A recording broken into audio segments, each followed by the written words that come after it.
anterior, pues yo creo que con bastante ganas y, si cabe, con mucha más ilusión, ¿no? Visto que la gente ha respondido de una manera especialmente favorable, tanto desde el sector de la hostelería como los propios clientes, ¿no? El día 26 y 27, este fin de semana, el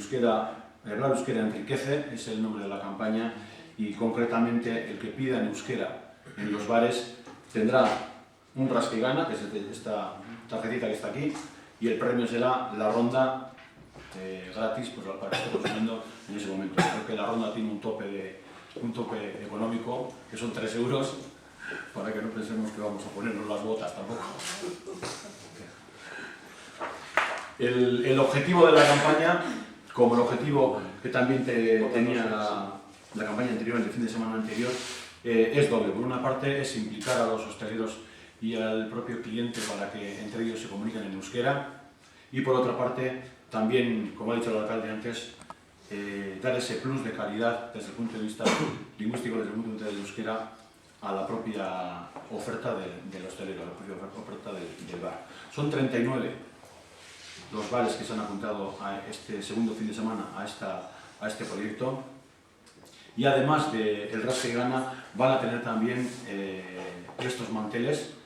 aquellos que tienen menú del día, en el que tienen una serie de frases pues para poder utilizarlo en la comunicación con el propio hostelero. También vamos a repartir, después de hacer un trabajo de campo ya con los propios comerciantes, con los propios hosteleros, en los que hemos recogido cuáles eran los menús y las palabras más usadas en esos menús, un diccionario, una especie de guía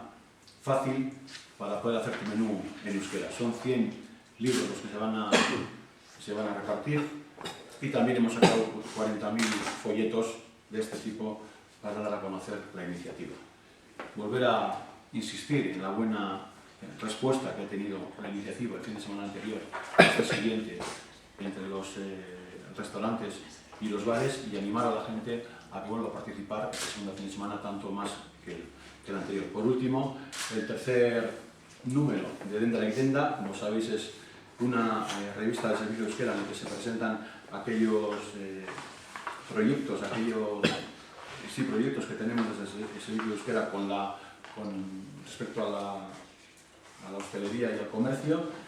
y que se repartirán unos 2.000 ejemplares gratis pues, por todos los comercios del municipio.